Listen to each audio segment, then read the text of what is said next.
I graduated Cambridge University and I did a law degree at Cambridge, so it was a straight law degree. I then, to be honest, it's quite a straight career path because I then went into the law. I went into a shipping firm which did shipping litigation. It was called Ingledew Brown something and something. It no longer exists. It died a death several years ago. I moved from there into finance law at what was then called Cameron Markby. That was a move which started as a litigator, actually. I'm now a finance lawyer. I started as a litigator. I worked in shipping litigation. To cut a long story short, there wasn't a lot of that around at the time.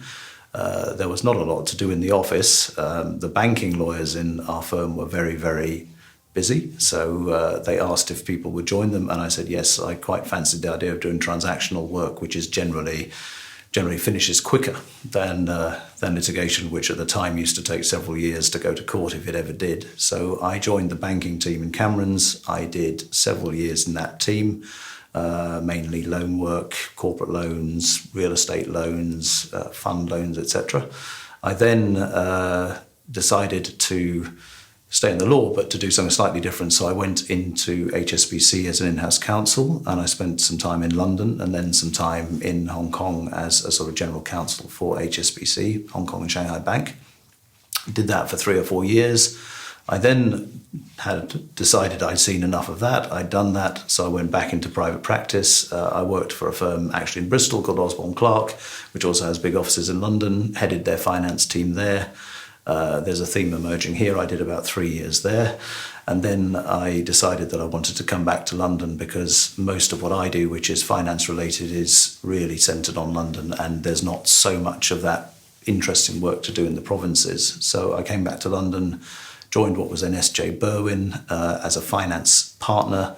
I've been there, unusually for me now, 12 years. I started just as a partner.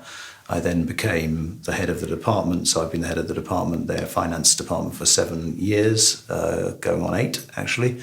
I've been on the board of the firm. I've been involved in what I think is the most interesting challenge and view of life that we've had, which is the merger we did 2 years ago, where, as I said, we merged with an Australian and a Chinese firm, both very well known in their fields, and that has added a whole dimension to what I do, and that is where I am at the moment.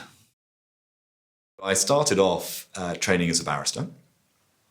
So I did the law degree at Oxford, went straight on to bar school in London, and qualified as a pupil into 11 Old Square for my first 6-month pupillage, and then on to Erskine Chambers.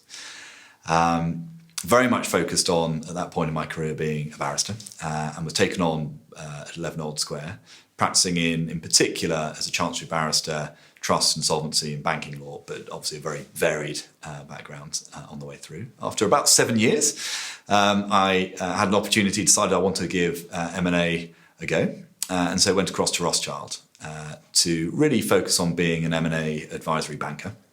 And I did that for 10 years. And really learning the nuts and bolts of M&A. Obviously, there is a very legal component to that role. But over time, sort of obviously the legal DNA was sort of, if you like, then equaled by the more sort of M&A banker piece. And then about 5 years ago, I was asked to go and build out the financial institutions team in EMEA for Barclays, which is a role that I've only just recently finished. And then very recently, I'm now the Chief Strategy Officer for the investment bank at Barclays.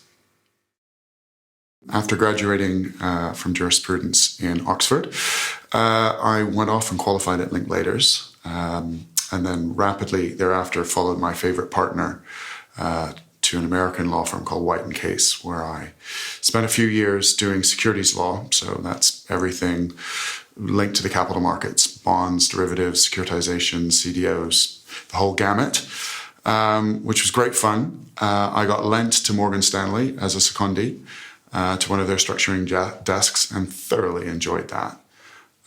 So when Barcap came knocking a few years later and asked me if I wanted to start up a structuring desk for them, I took the opportunity with both hands. I spent a few years structuring funds and CLOs.